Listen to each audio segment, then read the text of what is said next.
was 19. I contracted a disease, which is called meningococcal septicemia. It usually kills people, but not me. There are a lot of things that I can't do, like play a piano and shit like that. Well, play chopsticks. Okay, there you go. But I can't use chopsticks.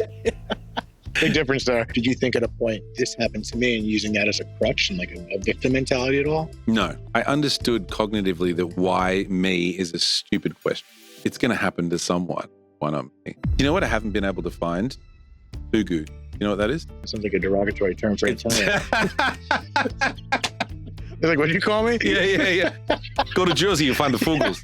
Wherever you normally start or want to start it, a little bit about what you went through when you were 19, correct? Yeah, I was 19 and I contracted a disease, which is called meningococcal septicemia, for those who've never heard of it, which will be most people. It's kind of like a meningitis, but it causes septicemia, which is a blood poisoning. And so it's fatal. And it usually kills people, but not me. Oh. But I did spend a year and a half in hospital. Came very close to death, like 2 to 10% chance of living. Family and friends like called in and please say your goodbyes, that kind of thing. I spent a couple of weeks in a coma, and a year and a half in hospital after that, having amputations to both my legs, both my arms, and then also the scars that you see on my face, which continue on my back and a little bit on the outside of my legs as well, are all from the same thing, because septicemia is a blood poisoning and it causes gangrene. There are a lot of pirate references. Yeah. Gangrene. Yeah. Books, peg leg, pirate, gangrene. Eye patch is coming. Is it? No. Okay. I don't think. No, my eyes are one of my best qualities. Still, but I'm just saying. Yeah. So I spent the year and a half in hospital, and then the latter year of that was actually like rehabilitation. So it was like getting prosthetics, legs first, and learning how to walk again, which was more challenging, at least in the beginning, for a double amputee, because I had a lot of skin damage on my legs, and then getting the prosthetic arms and learning how to use these hooks to do everything that I did when I had hands, which sounds impossible, but isn't. I mean, there are a lot of things that I can't do, like play a piano and shit like that. But, play chopsticks. Okay, there you go. But I can't use chopsticks. Big difference there. Yeah, that's true. Big I difference. never thought about that before. This is funny. Anyway, it has legs. Yeah. Yeah, that's right. Yeah, it does. Yeah. Sorry, we're off. That's right. Yeah, we're getting off track. Yeah. Back on track, David. Fucking hell. Okay. So anyway, it was about a year and a half, in hospital and rehabilitating, and then my life since then. That was when I was 19, and that was in 2001. So it's been almost 25 years since then, and my life has taken a completely unexpected turn and trajectory, not for the obvious reasons of having a severe disability, but in that I like to tell people I made the brave decision not to become a Paralympian, which is to say that most people you see that have disabilities that present, in media and stuff like that are doing something like climbing Kilimanjaro or some bullshit, which never interested me before, and I couldn't see why it should interest me after having a disability.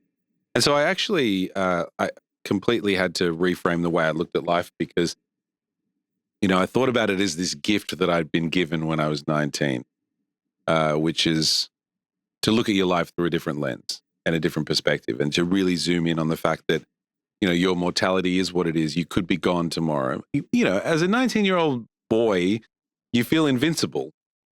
You never think you're going to die, or that that's even on the horizon. And so to have that framing really early in life, I feel like was a gift in a way.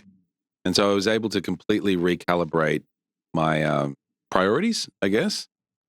I stopped studying what I was studying, and I moved into studying something to do with sound and music, because I thought, I really liked music. I was a musician. Actually, before I lost my arms, I was a guitarist, autodidact. And I still wanted to work in the music industry. I didn't want to be a starving artist. And so I studied sort of sound engineering and music business management. and thought I was going to try and get a job somewhere in the music industry. I didn't really know what it was going to be at that point. And then I decided at one point that I was going to try and learn to play the guitar again with hooks, which most people thought that I was a bit of a psycho for even attempting that. And I was in the beginning, because it was I was coming up with these like really weird iterations of ways to play the guitar, like contraptions that I would design that I would have an engineer make. But I ended up on something really, really simple, and I managed to play the guitar again with hooks. Oh, We can get into that a little bit more. And then I started a band, and we started recording music and touring around in Australia and stuff like that. And the weird thing was, it was this, I'd done more with guitar with no hands than I ever did with guitar with hands. That's crazy. And I think it was because, once you go through a life-altering experience or something like that, you don't harbor as much self-consciousness as you once did. And I think, previously when I was a musician, I was a little bit self-conscious about writing music and playing live in front of people and really putting myself out there. When you think to yourself, like, if I can play the guitar without hands, like, what am I self-conscious about? Like, let's just do it. And so I started taking leaps and bounds in what I could achieve personally.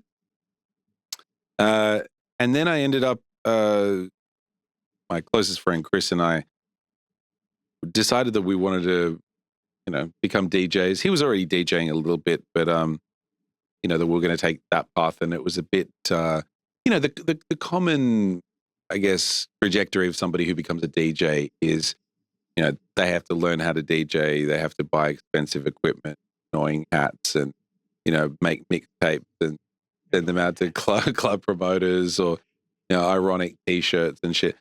And I don't have time for any of that. So we thought, well, what if we sort of reverse engineered that, and we started a club, and we just booked ourselves the headline DJs. Oh, smart. And that's what we did.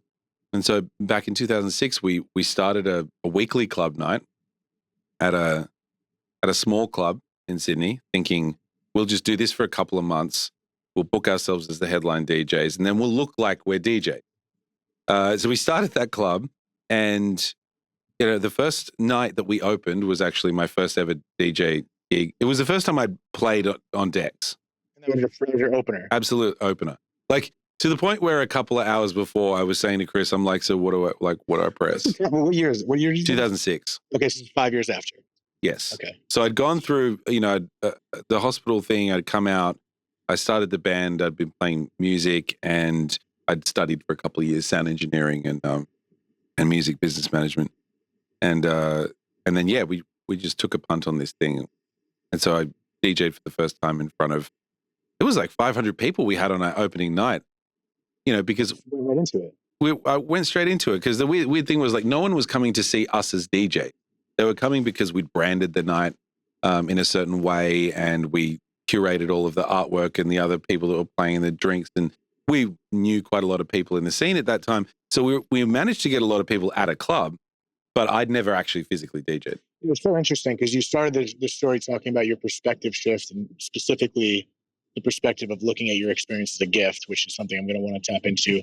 But then, ironically, or maybe I'm completely missing this, you almost set up a different perspective shift just in your show, because you put on a club, it was your first show, but you made yourself the headliner. So it was kind of this, there was just a perception that gave you guys, it was a framing that got you the opportunity in the same way, not in the same way, completely different way, but a similar idea of how important the way we frame things. Yeah. And how what a big difference is there. Yeah. What do you focus on? I mean, that's what people are going to think is important. And for us, I guess, when we started the club, take the focus off us as people in terms of how you sell it. Yeah. And the focus is more, this is a great party that all your friends are coming to. There's a theme. There's like these people playing, these are the drinks, this is the venue, whatever it is. And then you slide yourself in like a musical Trojan horse. And within a couple of months, we were getting booked to DJ at other clubs.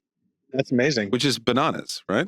Yeah, especially that quick. Yeah. That doesn't happen. Everyone's doing the ground up shit, kind of like what you already mentioned, to slow crawl there, but you found this angle to do that. Yeah.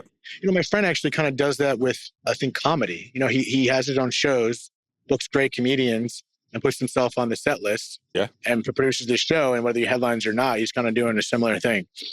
But what's interesting there is that it kind of seemed like you just hit the ground running. After 2001, I mean, correct me if I'm wrong, was there any, well, before I ask the question about hitting the ground running, I'm curious about that perspective shift, because was that something that you realized years down the line in regards to realizing it was a gift? Because what was that process at 19, thinking you're going to die? Did you just think you were going to die, or was there some kind of combating that notion in general that you were going to die? I can't remember whether I was told how close I was to death, but it was indicative of the fact that I had family traveling over from the UK to Sydney to visit me in a fashion which appeared much like them saying goodbye for the last time. So I'm not sure whether it was explicitly told to me that I was on death's door. They probably would have told me that things are really serious or quite dire. But I think they also want to keep your spirit up, because I think that plays into it as well. Yeah, so a little sheltering kind of could help the mentality game. Yeah. And to be honest, my memory of that period isn't as encyclopedic as to remember whether they had told me specific percentages or likelihoods that I would be dead. But it was implied, I think. And so, yeah, to your main question, I think everything is perfectly explicable in hindsight. Hindsight's 20/20, I guess. And so a lot of the realizations that I had about that event being a gift was retrospective. And when you're in the moment, you don't feel like that, because you're in immense physical pain, and that causes depression and like all sorts of stuff. So you can't see the forest for the trees in that moment. But there's a lesson in that as well, right? Which is like, when you actually do feel like that and you think there's nothing to be drawn from this experience, just wait a bit. Just wait. Focus on the task at hand, get over what it is, and then reflect, like with hindsight. There's an important point there. It's a lot of bit of faith. And just like this, there's going to be a point where it settles a little bit. Things are never going to be the same, but there is going to be a point where the fog clears a little bit. Yeah, I mean, maybe for some people there isn't, but even if you don't, I mean, you don't know, as you said, I mean, like taking it on faith. The way that I look at it is less faith and just like, what else are you going to do? Yeah. It's fair. That forest to the trees thing, I forget who said it. I may have said it on the podcast before, but someone was quoted saying, we kind of live life through a fog, and we walk along this path through the fog one step at a time. And then down the road, when you're looking into the past of the experiences that we had without the fog, you always see the clear path. So it's much easier to look in the back, but sometimes you just got to realize that the fog is going to clear. I just truly, maybe it's just a mentality thing and a perspective thing. And at the same time, what you just said, it's like, what the fuck, what else are you going to do? Yeah, you got no choice. But even when you ask that question, I see plenty of people answering that question instead of taking it the way you did, which is why I'm just so curious, like why people like you take something so challenging and turn it into this. And then I see plenty of people in my audience, when I read the comments, and I have people reach out that are just still, for lack of a better word, stuck. Yeah. You know what I mean? Yeah. It's like, what is that? Like, what is that? That really interests switch? me as well. I don't think anyone knows why the people. Yeah, we're just chopping, have very different reactions to. I was speaking to a NYU positive psychology professor about this just the other night at some party that I was at. I was like, what is it, that some people are able to, let's say, go through something like post-traumatic growth, and some people fail to. And he basically said that we don't know. He's like, so some people, have a heritability to whether they can overcome things and be happy on the other side. And and that's obviously a percentage as well. It's not like there are things that are within your control that you can actually do. And I think that's the important thing. Like, even if there's just like 40% of a pie chart, like effective measures that you can take, whether they be framing techniques or whatever, that can help you to get over something, I think just throw a bunch of shit at the wall and see what sticks. Yes. And that's kind of like how I feel about life, right? Like I take opportunities all the time because I absolutely have no idea what they're going to lead to. And I tell my friends to do the same thing. I'm just like, yeah, go out for drinks with that person who invited you out. And they, You think like you're not going to have anything in common or something like this, but you don't know. Maybe even you're out with them and you meet someone else or something, and you're like, That's how it works. Yeah, it is how it works, and also you just got to be prepared for everything to suck. I tried to have a different way to put that, but that was just the way it was in my heart. It was like, like I have a technique that I use that I talk about quite a bit in managing expectations. And the way I'll explain it is this. Let's say you're staying at a hotel or an Airbnb. Before you arrive in the room, let's say it's a hotel, and whether you are or aren't the kind of person who does their research and make sure they got the best kind of place, whatever. Before you walk in the room, go and read the worst reviews on that.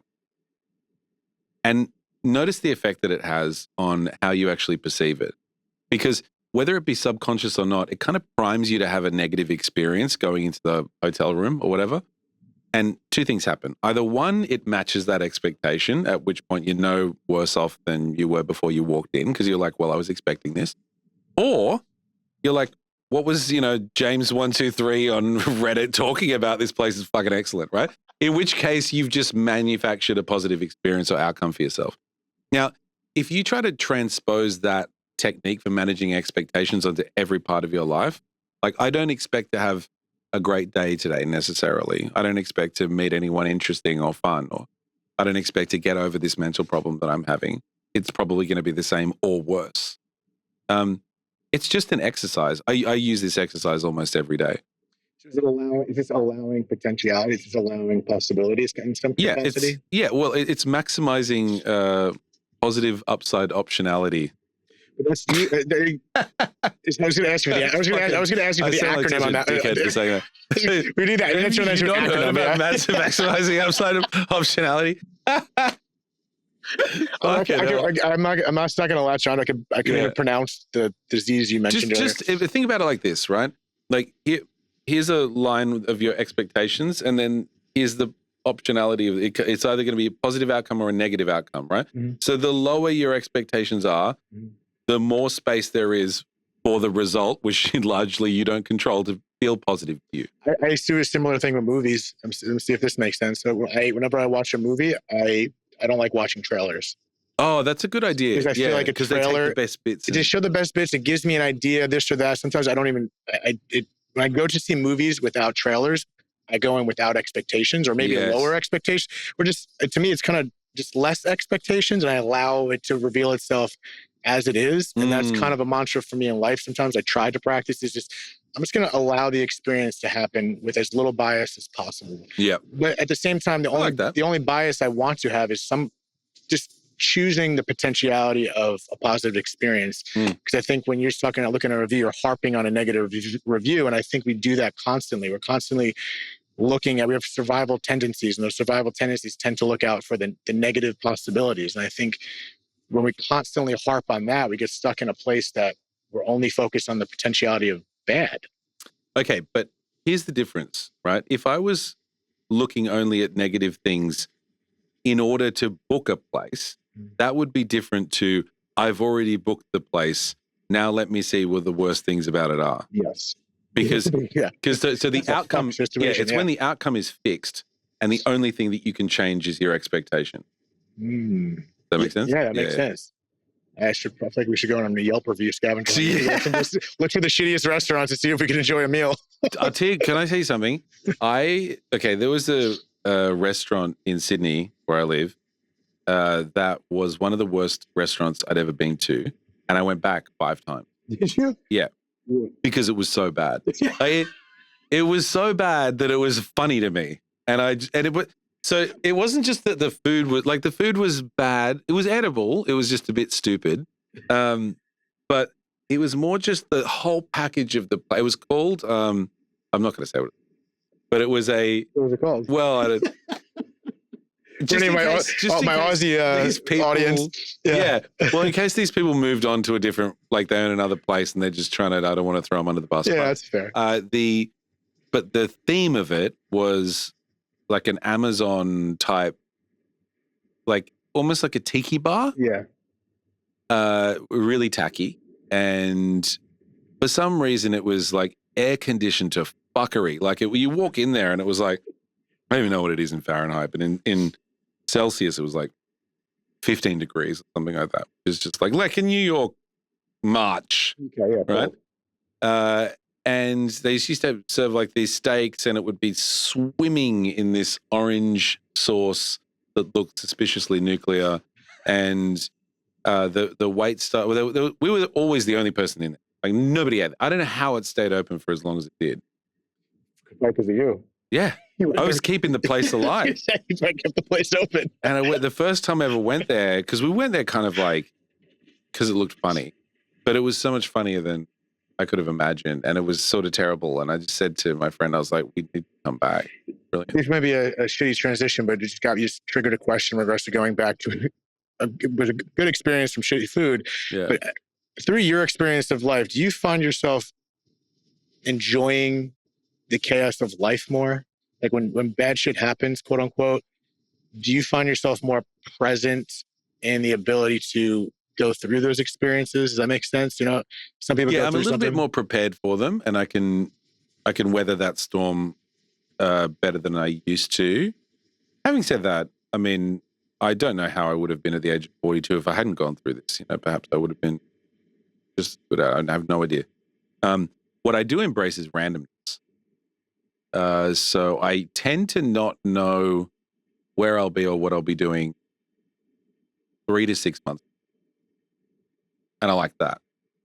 So when you say chaos, I've gotten pretty good at embracing pressures and negativity and trying to use those as the raw materials, like to forge into something positive, which is anti-fragility, basically, or like at least one of the tenets of anti-fragility. But I think it's not that I want disorder or stresses or pressures necessarily, or more of them, but I do like the randomness and the chaos and not knowing what's coming next. Is it a correlation? Like the uncertainty that you went through has a correlation to you embracing or seeking uncertainty in life?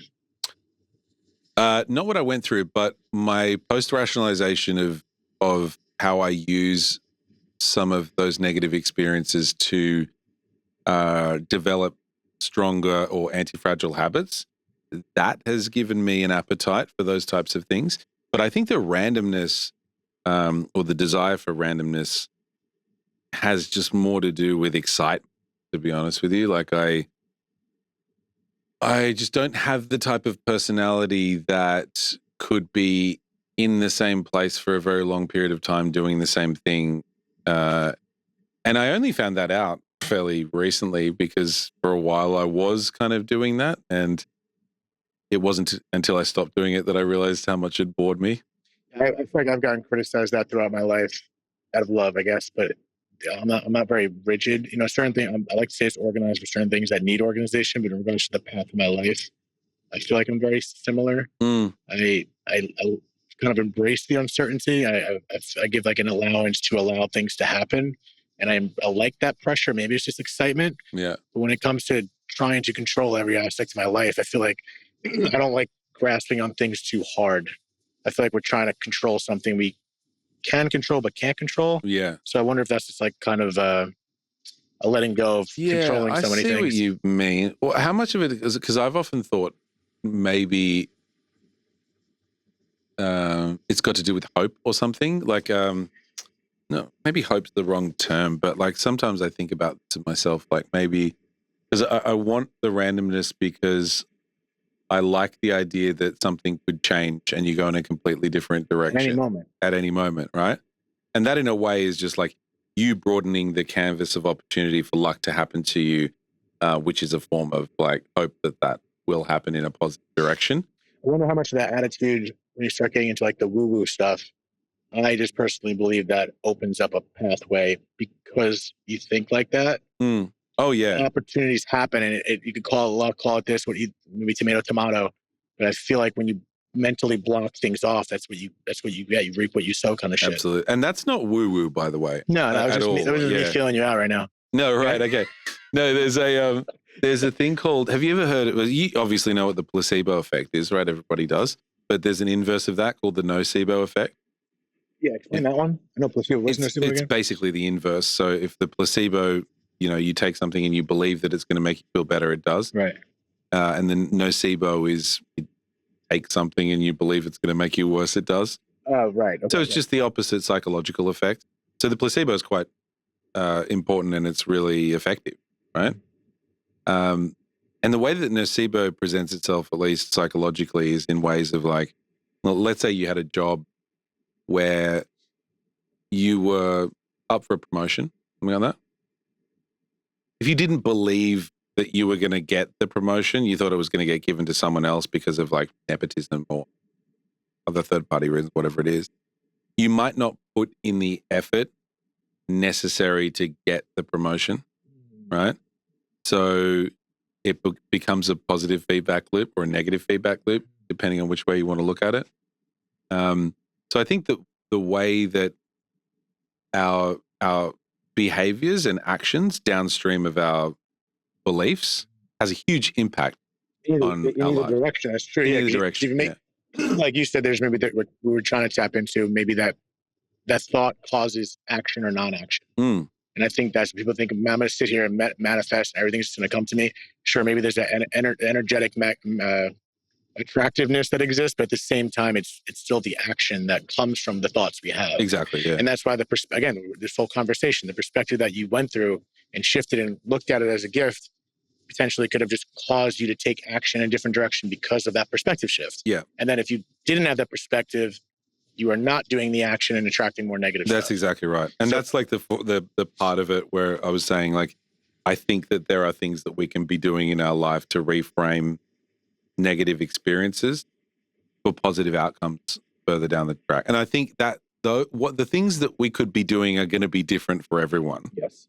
But I think nonetheless that each individual person has something they could be doing to improve, their sense of well-being, I guess.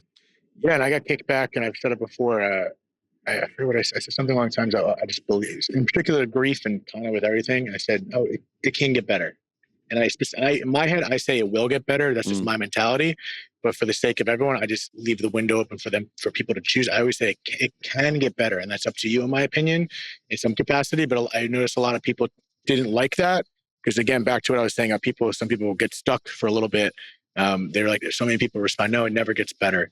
And then my thought in my head when I hear those comments, like the way I see it, if they're stuck in that, that's the nocebo in a sense. It's like, that's I think what you're going to get. Sure. Maybe not, but I hope not. But I truly think if you're so focused on one thing, then you're only focused on what that is. Yeah. And that's what you're going to breed. It's like that. I mean, I know that this is, there are studies to show this, but I always find it so silly. Like, when they say, like, if you force yourself to smile, you actually feel happier. Yeah, I've tried that. Have you tried that? Yeah. Like, I haven't tried. I smile enough. I'm happy enough. I don't need more fucking happiness. But there was this great, Nate Bargatze? Yeah, neighbor got. Yeah, the comedian. Yeah, he's great. He has this great bit in one of his specials where he was like talking about that. It's like they say you smile more, and he's like, but you're part of the planning.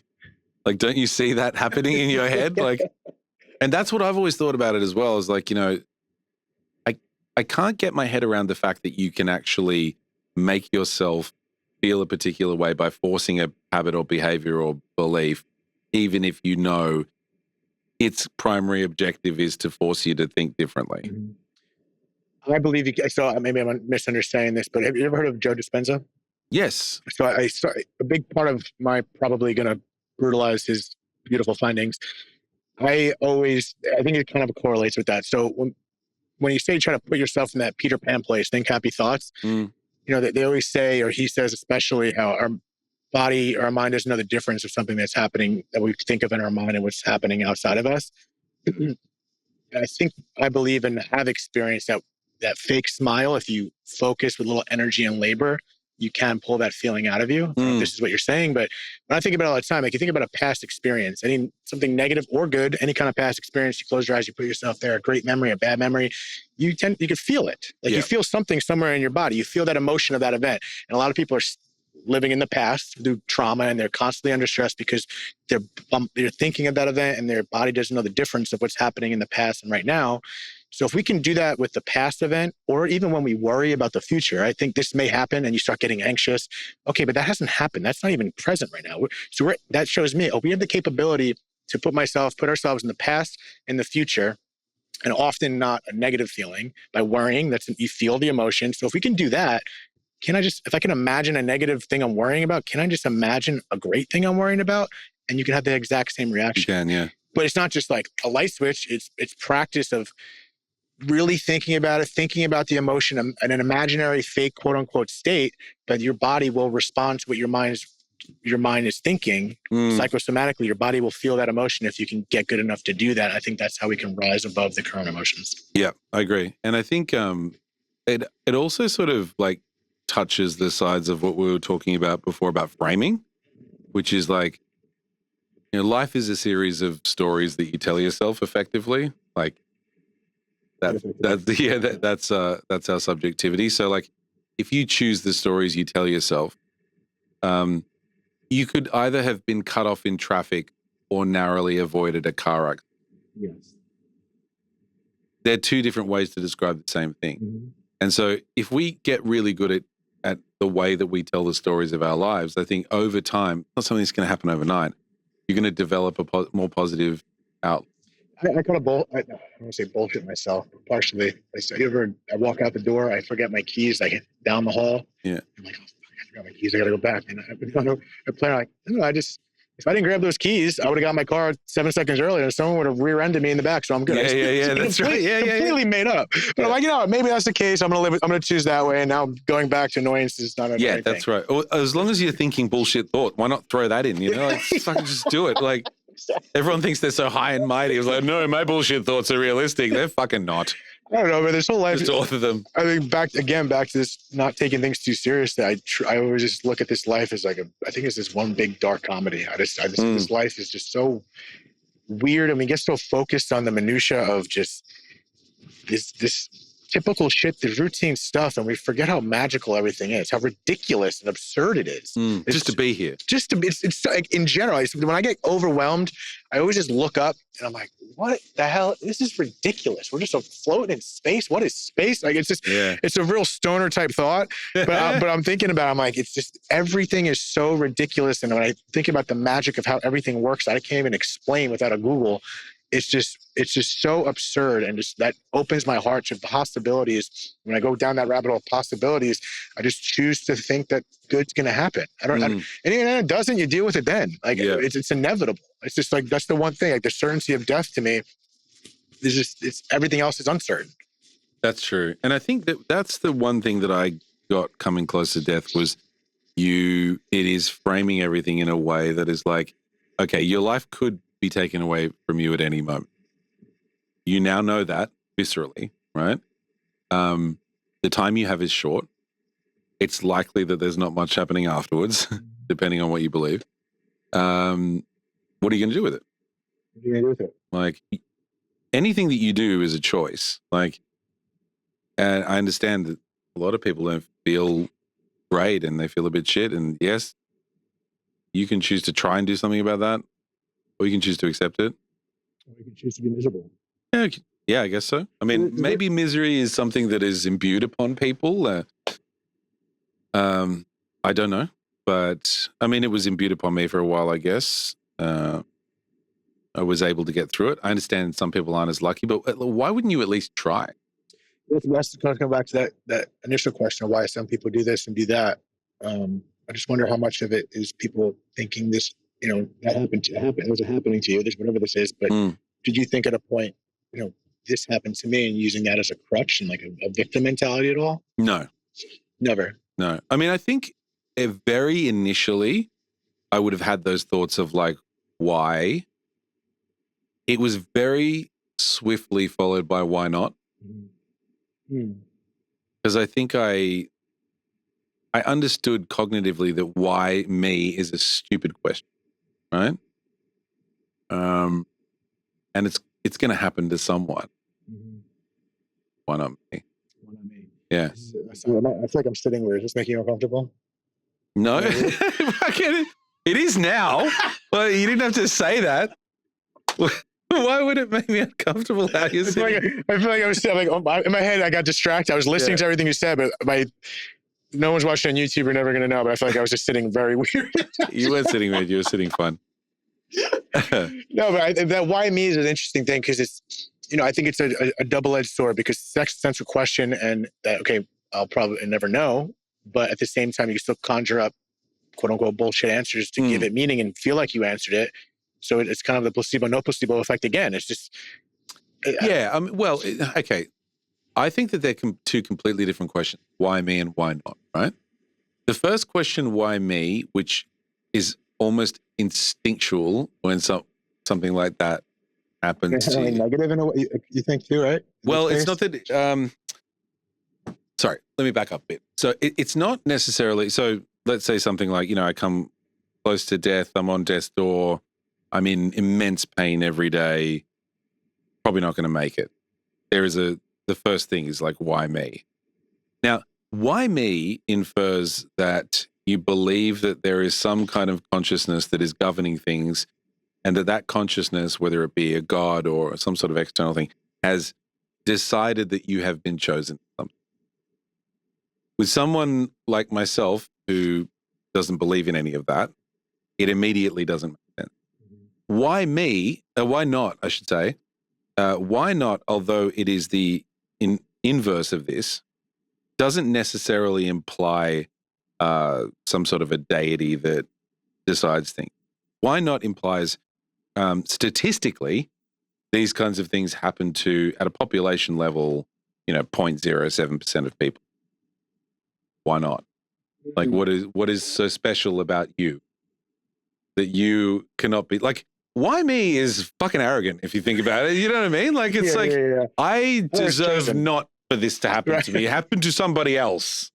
Like, what are you talking about? Like, of course it can be you. Yeah, why not? Kind of to me, if I'm saying that to myself, it's an acceptance level. I was talking to someone who lost his dad, and then kind of my situation with 9/11 and losing my dad. It was partially why not, in a sense, maybe not the same, but it was kind of it was my realization in the world that said, kind of why not? It was, this just happened. This happens. Regardless, you want to beliefs, put that even aside.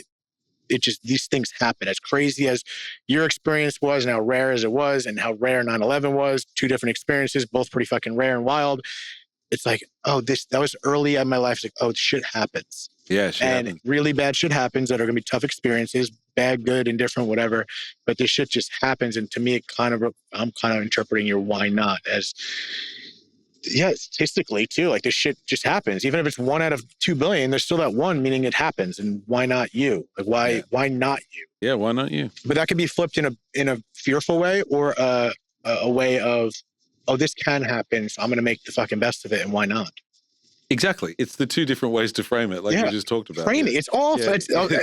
I mean, it's literally. I was talking to myself like it's all here. It is just to me. It's all, you feel things here, so it feels like it's all over the place.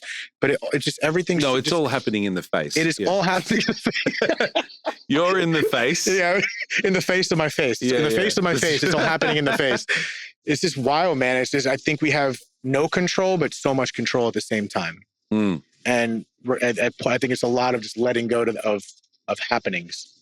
I think we have absolutely no control whatsoever. I don't believe in free will at all. So what about the whole idea of placebo and no placebo? Okay, I'll tell you what I think about that. Let's go, baby. I believe that we need to act as though we have free will and almost to the point where we believe that we have it to operate at all. Sorry, you believe in free will or don't believe in free will? I do not believe in free will. So, strictly speaking. Okay. On a sort of, scientific level, molecular, I don't believe we have free will. I think that we're a combination of, our genetics and our environment and the influence that people have on us and, the temperature it was outside and all of these things. There's a sort of like a chaos mass that comes together that would be able to predict with pinpoint certainty exactly how a person will react because we're effectively chemicals at the end of the day. Nonetheless, that is an insane way to live. You can't live like that, right? Like you need to live in a way for a multitude of reasons, not just your own sanity, but, justice systems don't work like this. Businesses don't work like this. We need to operate as though we have autonomy in a way. So while we're playing that game, let's all pretend that we can make decisions and make the best ones for our lives. Yeah, again, I think that decision, that feels like control, even if you don't believe we have control. Yeah. So you're pretending to have control from your belief system. But if you don't believe in free will, does that mean, I think you explained it differently, but that doesn't automatically go to predeterminism and just that? It is determinism. So if there's determinism, that to you, you think it's just... Yeah, but you don't know what's going to happen. Right. Yeah. We don't know, but No. but even it's though... likely that we're watching a movie. Right. So if something's predetermined, does that counteract to what you were saying about the why me, as someone like chose you type thing? Does that not predetermine that maybe someone's in control? Saying someone for lack of a better... Oh, I don't think it implies a deity. Well, I mean, not in my version of it. Maybe not deity in the traditional sense, but something, an energy or something that is just greater than us that some will call God. So you don't believe in a God, Call it whatever you want. I mean, I don't necessarily think so. It doesn't necessitate. Right, I agree with that. I just wasn't sure if that meant, if for your personal beliefs, is that what you thought? No, I don't. No, I'm an atheist. I don't believe. I don't. Like strictly agnostic, I guess you would say. So if you're agnostic, how does that relate to? Does it just go back to your? It's just kind of a why not situation. Like even if there's no meaning, so you really like no. There's this existence. This is kind of. Is it meaningless, even though we feel the meaning here? No, we imbue meaning upon our own lives, I think. And but I don't think there's some meta meaning. Not necessarily. I mean, there could be. I wouldn't know if there is. I don't know either. I just have a podcast and just fantasize about it. But also, like, meaning is an idea that we came up with, right? Yeah, everything is. Like, what is meaning to this chair? Nothing well, really. It depends what you're doing on it. You get weird really fast, too. If you're sitting weird on it. There's a different meaning. I know, and you weren't even bothered till I said it. So I had one meaning. That's the beautiful part of this podcast. I'm not going to cross the line. Yeah, this is an imaginary line, just like everything. But I wonder, when I was going back to the absurdity of everything, as absurd as everything is, there is an odd mathematical perfection to it all, and the way things work, like atomically, that I can't explain. But it seems like there's just the way nature works is so perfectly aligned, and it feels random to us, but it doesn't seem random. And this is not, people say, prove it. I can't fucking prove it. I feel like one kid said to me, I had a 10-year-old on my podcast, and he said, he was amazing. Sean, shout out to Sean, the science kid. He believes that science points to a God, but he clearly says doesn't prove it. I'm not saying it does, but it points to a God. And the idea of pointing just seems like how calculated and mathematical everything is. It's almost like we're in one giant computer that is almost too perfect to not have some kind of like just happened. Sure, but if we create the image of God based off our ideals of perfectionism, then it obviously would point to God. Right. Yes. If the fact that it would obviously point to God is pointing to something. Well, it's like that thing of like doesn't prove it, but like of course it doesn't prove it. I'm just thinking like that I forget what the concept is called. Sort of how did all the things that were necessary for life to form on this earth, right? Yes. You have proteins that evolved over billions of years. Our planet is in a Goldilocks zone, such that it's not too cold, not too hot. It's got like an atmosphere. It's got a moon that creates tides that moves water around. Like everything is perfect to create life, right? And they're like, it's too much of a coincidence. Right. But there wouldn't be life to evolve to say it was a coincidence if those things didn't exist. So you need that to take the chicken before the egg. Well, it's more just like, of course the conditions are perfect. Otherwise we wouldn't be talking about it. Like they're not talking about perfect conditions on Mars because they don't fucking exist because Mars doesn't have perfect conditions. That's true. There's no conversation to be had there. Yeah. So it becomes circular like that. I think that confuses. So then what's your stance on, is it just the experiences that people have, which can be plenty of bullshit, but I've seen plenty of things that seem real in regards to this connection to the afterlife, or these stories or experiences people have. Like, what's your thought on that? Do you think it's just... It fascinates me. It really fascinates me. Yeah, are you asking me, like, what's my opinion of it? Or what do you think? What do you feel about it? Like a near-death experience, or people saying connect to the other side, this, that, and the other? Like, is it just... What is it to you? I have absolutely no idea. I don't believe in an afterlife, and I don't believe in a soul. But... I know that's not a very popular belief. It's pretty popular. not believing in an afterlife and a soul. Maybe more than you think. Maybe not popular by statistical measures that I've taken, but I've taking the world into account. or just Manhattan. Literally just this room of you and me. So it's like you know half the room. Different samples. So you're right. I think it's an unpopular thought, but there's still a fair amount of people that I've come across. Yeah, like that. yeah. Look, I think here's what I think about it. I don't have a problem with people believing in an afterlife unless it interferes with other people's experience of the now. Okay. If you have a private belief that, there's going to be a heaven and it doesn't make you act in such a way that you don't care about the people on earth and treat them like shit in the moment. It's like anything with belief. Like people's religion doesn't bother me unless, it's hurting somebody else. I totally agree. Yeah. It's funny in the comment section. I see so much, like whenever I post something religious or someone is sharing a perspective, people get so attacked. And it's all that person's doing is just sharing their opinion. You don't have to, it's your choice to let that affect you. And it goes back to the choice, free will, whatever. So if you have that, I just wonder if some people attach their belief so much that it becomes their identity and their safety net in its capacity. And then when someone differs, it attacks them. But then I'm like, well, if you believe that strong, if you truly believe your belief, then why is that bothering you? It must mean you have some kind of doubt, maybe. Maybe not, but I think I think a lot of it is a safety net for a lot of people. Just it carries them through, and I think that's great. But once you start attacking somewhere else for you're colliding worlds, and now it's affecting the person in a shitty way. It's like live and let be, in my opinion. That's true. Have the conversation at least. But I think you touched on something that's really interesting now, and I was talking to Peter Boghossian about this. If you haven't had him on, you should have him on. Okay. He talks about like the link between belief and identity, and he was basically telling me like you wouldn't believe how much the idea, like epistemologically, how much belief and identity are intertwined 100%. Effectively. So, we think that we see the world through this rational lens, but so much of it is tribalism. I don't want to be in the out group or whatever it is for, having a public opinion about something or a private belief about another. So much of even internally what we think we believe is just tied up in the identity of who we are. That's a dangerous line.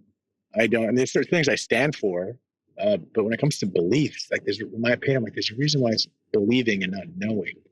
It's kind of, I believe this. If you knew it was a fact, you say, I know that, right? But if I believe it, then that's kind of leaving a window of maybe not. Yeah, and I guess maybe the only sort of modifier that I would put on that would be something like morality or like ethical belief. So if I were to if I were to make a claim, like women should be able to have abortion, right? I mean, that can't be viewed as a binary fact. Like, do you believe they should be able to or not, whatever it is? So I guess like beliefs like that being intrinsically tied to people's identity, they're some of the hardest bonds to break, depending on which way you look at them. Yeah, there's nuances. There's certain areas like that make it way more different. That's just a different topic.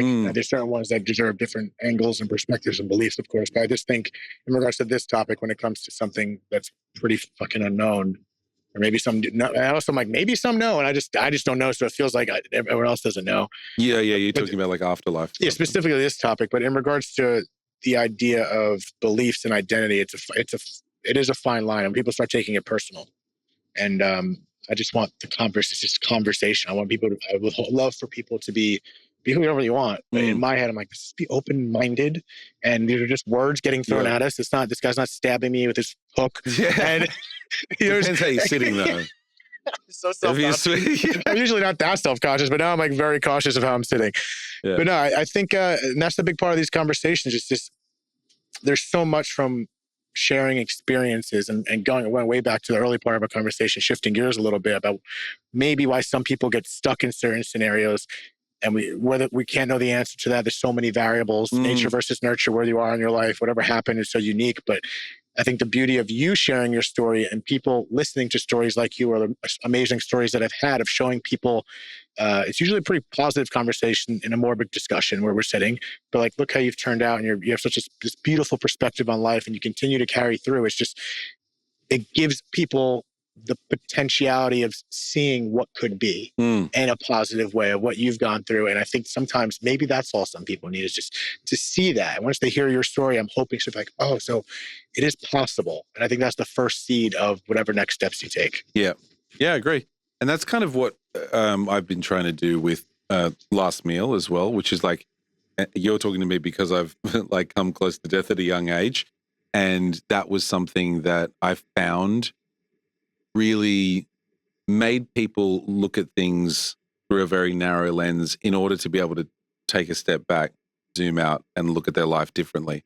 So for anyone who doesn't know, I have a show called Last Meal where I get a guest on and I ask them, if the world were ending tomorrow, you could have one last meal, what would it be? And then I cook that for them and we have a conversation not unlike this.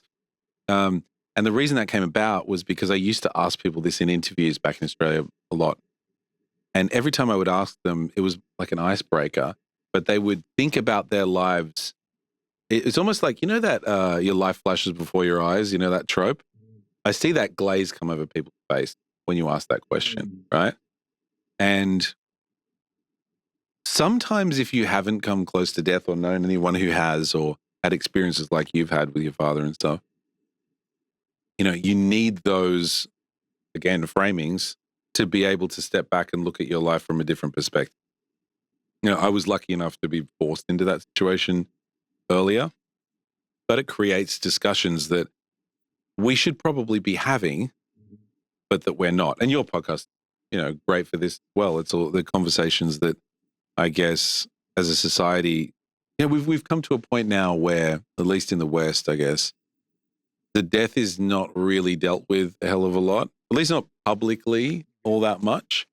You know, like a lot of Eastern philosophies I know create a lot of fanfare around death, and then to an extent it's a celebration because it's a part of life. And maybe that plays into that afterlife thing that you're talking about. Like, you know, can there be some utility in the belief of afterlife?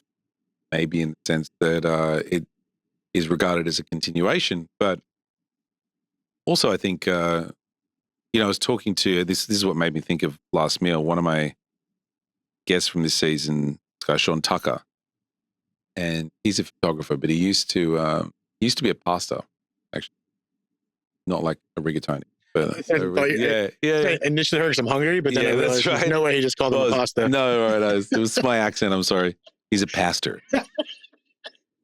Is that all right for you? It made me uncomfortable, to be honest. Yeah, you understand me now? And he was saying that, you know, hundreds of years ago, it used to be law that everybody because he's in England, everybody in England had to go to church on Sundays. It was law to do that. And while he's not suggesting that that be reenacted, he was saying that people were forced to walk through graveyards on the way to church. And so you were sort of confronted with your own mortality on a weekly basis, and you had to think about it. I mean, one of my favorite activities, actually, when I go to new cities, to go to cemeteries. I just think they're really, they're really cool. Yep. But you ever get that sense when you're walking through them that, you know, you read the headstones of people and you imagine their lives, you know, when died in like 1800 or whatever, depending on where you are or something like that. And you sort of imagine who these people are and the lives they lived. And they were just like you. They had hopes and dreams and thought to an extent that they were probably immortal and, you know, would never die. And they're just, this is just a fraction of those people, and they're littered all over this typically well-maintained park or whatever it is.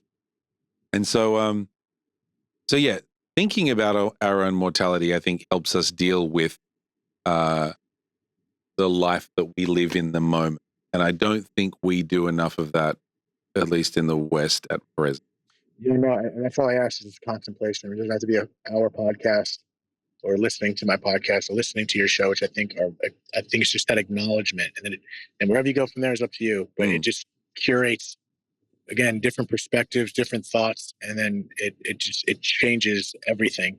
And you can go in either direction, I think. Sometimes scare the shit out of you, and that's what I think a lot of people avoid it. Yeah. But it's just so ironic that a lot of people don't just consider it. And I think about it all the time, and I'm not completely unfreaked out by it, but I'm like, this is it's the one thing we share. Yeah. It's the one thing that we share. And it's just wild to me that the West definitely does not embrace it like other cultures. There are so many other cultures that you mentioned that make it a celebration. And they do, and it's just a different framing. Again, it keeps coming back to the same topic we discussed, but I think the contemplation and the thought process of death is it's just innately morbid. That's the stigma that society has put upon us. It doesn't have to be. Yeah. It doesn't have to be. And I think with that acknowledgement, it literally changes. It's changed my life just from facing it, not in the way you have, but just from being exposed to it at a young age, understanding it happens. And it shaped my life for the absolute better, just the realization of it. And it make a little more urgency. Yeah. I think it offers urgency in life to not sit on your ass and it can make you more fearful, but also make you less fearful. But it depends how you look at it. Yeah, absolutely. But it's so vital. It's so vital to talk about. I'm so glad that you said you think about it every day, because I think about my immortality every day, and not even just because of what happened to me. Like genuinely, I think about it every day. Yeah. And whenever I tell people that, they're like, "That's really weird." Like, when I think about it, I'm saying this time, I'm like, oh shit, I'm not getting paranoid. It's like, oh damn, I'm gonna die. Why am I not doing that? Yeah.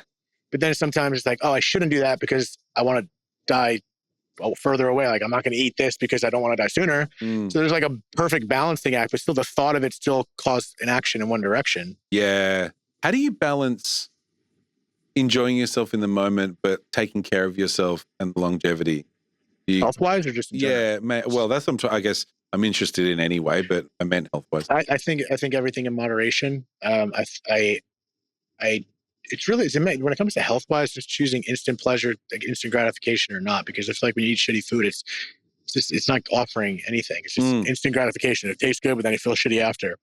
So I think it's a balancing act of, it's kind of balanced. Like, oh, I'm going to die. So I'm going to have this cannoli. I'm going to eat this bag of Doritos one time, but I shouldn't do it all the time because I'm just not going to feel good. And if I want to live a long, healthy life, I think it just comes down to willpower, which I'm not the best at. Because when it comes to eating, I like my food. I have a sweet tooth, but I've got the last year or two, I've really been focusing on it more. Yeah. And it's just kind of focusing on death in a way, because if I think I'm going to die, but I don't want to die anytime soon, I got to do this to live longer, all from the thought of dying. It still comes back to dying. Yeah. And then there's also the fact of like, you could just get hit by a bus. Right. And exactly. So it's like that's why I'm going to eat this bag of Doritos now. Yeah. So I'm going to treat myself. At the same time, specifically with nutrition, it's more of a present moment. I know I don't feel good. That's a really interesting point. I started to get that way with alcohol and things when I was running clubs. That the trade-off between like how you feel the next day to how much fun you had the night before, that balance begins to sort of seesaw in the wrong direction. That's why I stopped doing certain things. And it's like, and I was like, I just don't. It's just certain choices we make. I know if you do it long enough, or if you're wise enough, do life experience. Like, I know if I do this, it's going to be great for this amount of time, but I know what it's going to do after. And sometimes you got to focus on that. That's when you don't want to be present. You want to think about is that going to be the right, how am I going to feel after? So like, do I want this instant gratification, which I think is the downfall for a lot of us. It's like that we need it now. But certain things we do have to show some discipline, in my opinion, because it's not going to make us feel good. Outside of like the when I'm going to die thing, I think it's important to treat ourselves and you can have some bullshit food once in a while, or do something that maybe you shouldn't do once in a while, but I still think in moderation. Can I ask you about, there's a particular episode that I have coming up last meal that I think you're going to absolutely love as a person. It's with a guy called Dan Ariely. Do you know who that is? No. Behavioral scientist, brilliant guy. But there's a couple of things that I was going to mention to you about his episode that I think you'll find interesting. But one of them at the same time is the idea of trying new things, right? Do you find yourself as somebody who likes to try new things in life? Yes. Okay. And this is a sub question, but it's a bit more of a practical one. Let's say you have a favorite fast food. Do you have a favorite fast food or anything like that? Breakfast. McDonald's breakfast? Specifically breakfast. Okay. And what do you get every time you? When I don't go as much, just to clarify, guys. Yeah. The breakfast burrito. Breakfast burrito. Okay. Now, when you go to McDonald's for breakfast, and let's say they have like a new breakfast item out, are you the kind of person that would risk it and try that new breakfast item, or would you revert back to the burrito every time because you know it's safe? I will try it. You'll try the new thing. Yeah. Interesting. It depends. I'm mood based. Sometimes I know, but I like trying new things. And then if I don't like it, I'm like, oops, okay. Okay. I know. Well, that's a very granular version of trying new things. Because I think like, I like trying new things as well, but I also think that whenever I want something, like if I have a craving for one particular type of thing, and I'll go to the restaurant and I'll notice that there's like, why didn't you try the new thing? And I'm like, I never try the new thing because the reason I'm here is because I want the thing I came for. I guess it depends on the example. In this case, I guess I always get that because I've never tried the fish. What is the fish sandwich there at McDonald's? Fillet of fish. So I never had the fillet of fish, never had the McRib. Like someone brought that up recently. Like what? Like no, but McDonald's, I that's all I want. But but in life in general, kind of what you're saying, throwing shit at the wall. I do like trying different things in general. I think that's a big.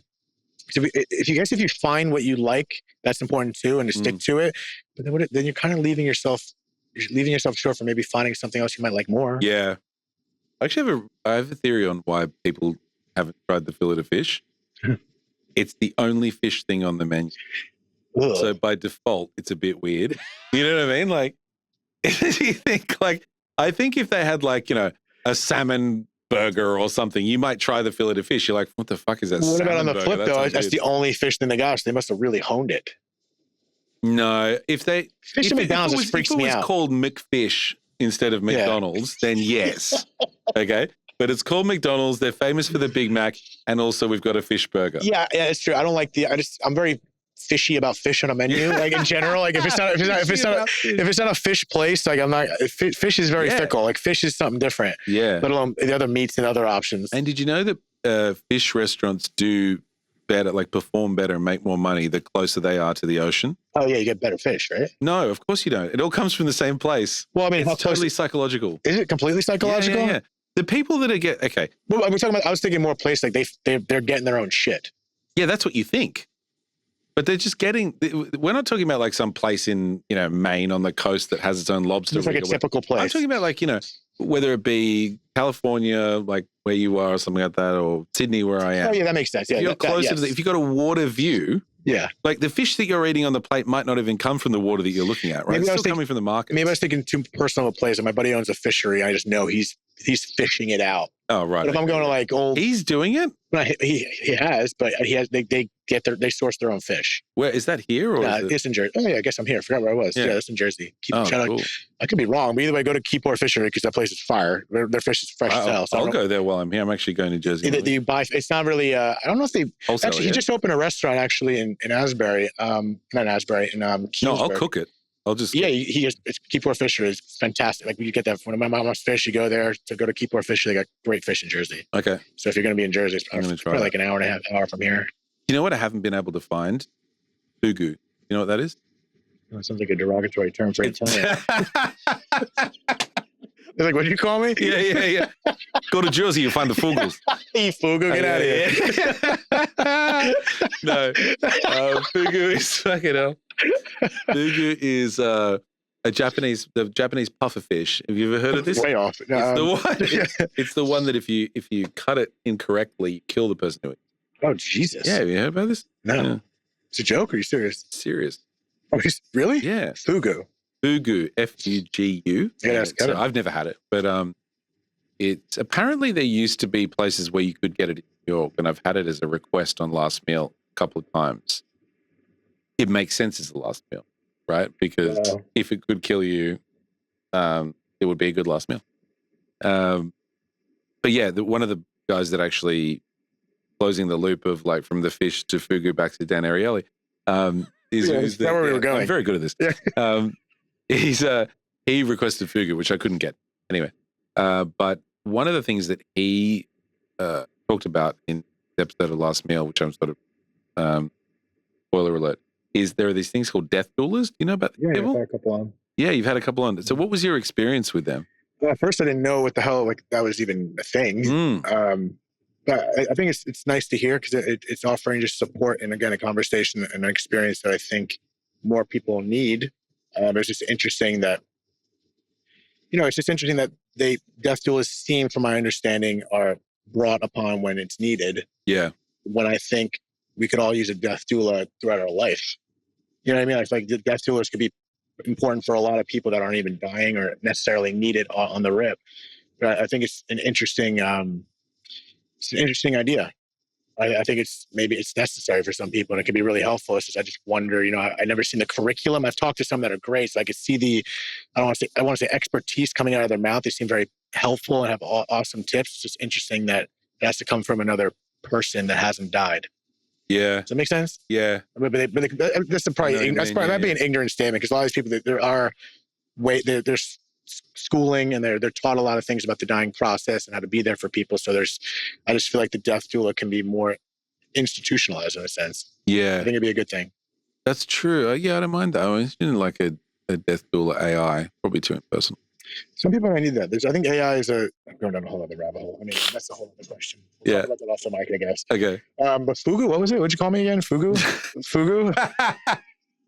I'm going to use it as a derogatory term, so sorry for anyone that's making that food. But Tom, I don't know if there's anything you want to get off your chest or anything you haven't said, but I appreciate you taking the time to be here. I could talk to you for like 9 hours. Thanks so much for having me. Yeah, the door's open anytime you want to do this again. Yeah. Whether it's here, LA, or wherever I find you. Yeah. Maybe we'll do LA sometime. Yeah. Or and if you ever you go back to Sydney a lot, or right now you're just. Yeah, I'll be there. Maybe in a few months. I don't know. I told you, I don't know what's going on in the next, My buddy's been trying to get me to go to Australia. I've always wanted to go, so Australia might be in the short future for me. Absolutely. I can show you all the best places to eat. That'd be not Fugu. Well, not Fugu, please. Yeah, I want to make it back. But Tom, it's honored to be here. Your story is incredible. I love what you're doing. Thanks, man. And again, if there's anything else you want to say before we get out of here, please let me know. But for anyone that wants to find Tom, I'll plug everything in the show notes as usual. And I'm grateful for the opportunity to sit next to you. Thanks for having us. Yeah, man. Cheers. Appreciate it. There we go, baby. Take care. All right, Dead Talks. Later, guys. Thank you. Thank you so much for tuning in to another episode of Dead Talks. Please do not forget to hit the subscribe button and also the notification bell. That'll give you updates as to when we post a new video, more episodes, and more content in general. We are streaming on all the major podcast platforms, including Apple, Spotify, iHeartRadio, Pandora, and all that. And also find us on Instagram at Dead Talks Podcast or www.deadtalks.net. Thank you so much.